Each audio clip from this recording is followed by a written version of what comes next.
Hey everyone, David Coe at the Coe Real Estate Group. Hey, now that we're into 2025, I thought it would be a good time to kind of stop and take a look at where we were in 2024 in the real estate market here in Southern California, really focusing on LA County and Orange County, as well as a little bit of a look forward on where we think we're going in 2025. So first thing we're going to look at here is where interest rates were in 2024.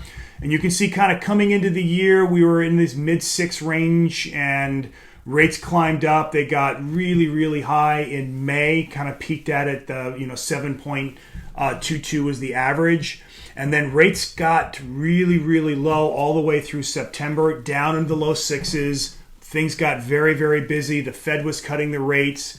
And then, all of a sudden, job reports came out. They were better than expected. And rates started climbing again, and we're going to end the year here at, in the high 6s, which is higher than where we went into the year. And as of, today, Thursday, the 16th, rates are now above 7%. So rates have stayed high through the year, although we did see a very sensitive market. Right around this time period is when all of a sudden there was a lot of market activity. And, if we would have gotten down below the 6s, I think there would have been even an exponentially more activity, just by hitting that, 5% line. Now, I think it's also important when you look at these rates over time, while, yes, these rates are certainly higher than where we were from 2010, after the Great Recession, all the way down to this kind of post-COVID years. But when you look back before, into, previous cycles, we've always kind of been, in the 90s, we were kind of in the 8s and the 6s and the 7s and, maybe a little bit lower in the early 2000s. Where we are right now is pretty much where we've been historically until the Great Recession happened in 2008. And I do think that, there is kind of this, just interest rate acceptance that's starting to happen in the marketplace. So when we look specifically at where we are in the market, we are going to start off with prices. So the red line here are Orange County sales. The blue line is LA County sales. And you can see that we peaked, in Orange County, got up to about 1.2 million in May. LA County, we peaked at just about 920,000 in July, but prices have been kind of steadily, kind of leaking down a little bit. Mostly it's just because we haven't had a lot of transactional volume. This also is right when interest rates started rising again.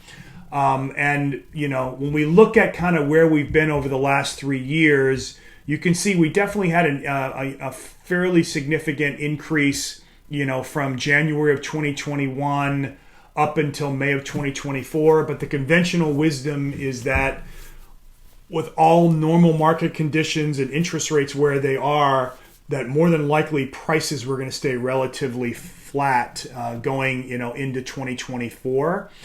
That may change because of these fires in LA County and maybe a little bit in Orange County, but time will tell on that.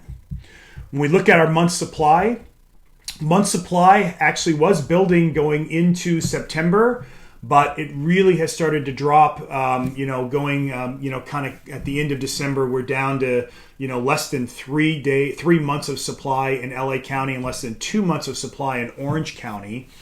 That's also been affecting pending sales, right? Pending sales have dropped just as inventory levels have dropped.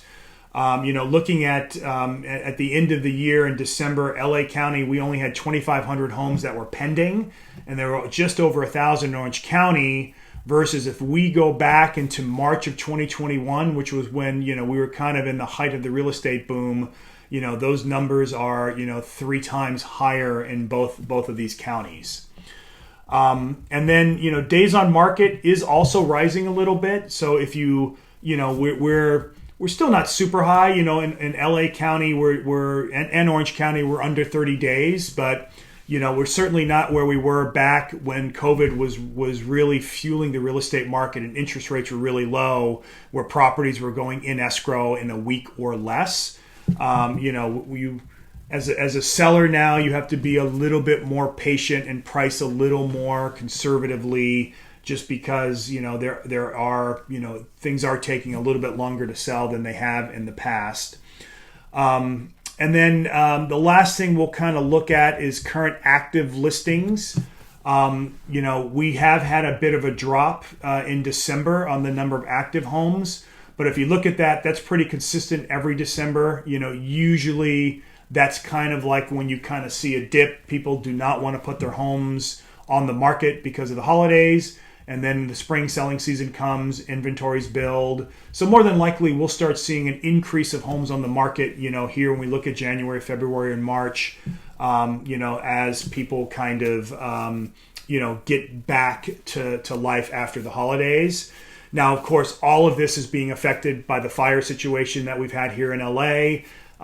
We've just lost, at least 10,000 homes out of our potential inventory. And at the same time, those same 10,000 homes, the people that have been displaced are now looking for rental properties, looking to buy new properties. So we were already in a fairly tight market from a supply standpoint, and it's just going to get tighter, which could put upward pressure on purchase price. It's absolutely putting upward pressure on rent price right now. And I think as the year goes on, we're going to see a little more, even more demand coming out of the woodwork for houses for sale. So speaking of 2025, there's a great article down below kind of talking about the predictions for 2025.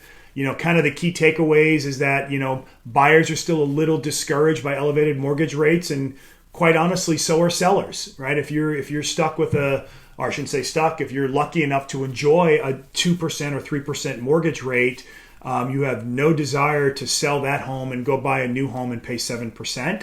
So, we still are going to kind of see some, decreased levels of both buyer demand and seller supply.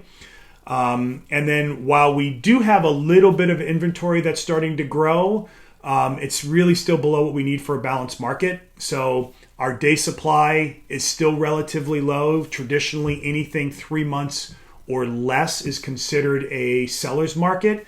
Anything 6 months or more is a buyer's market, and anything within 3 to 6 months is considered a balanced market. And, while we may have a little bit of an increase in some supply, we probably won't have enough to really put us into a balanced market where prices may start to decline a little bit. In this article, it kind of mentions some projections from different economic groups and different real estate groups. And most people are projecting that we're going to actually go up in price this year a little bit, not a lot, anywhere from 1% to like 5% is what some of these projections are. And then, of course, just the number of transactions, which have been at an all-time low, for the last year, is also projected to go up a little bit, maybe 10 or 15% versus where we were in 2024 and 2023.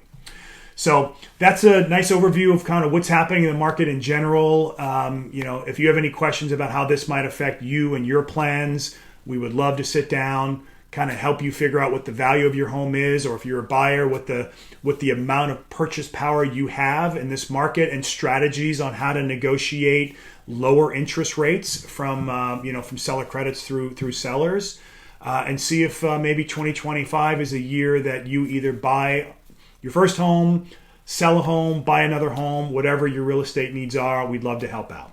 So David Code, the Core Real Estate Group, I hope you're doing well and hope to talk to you soon.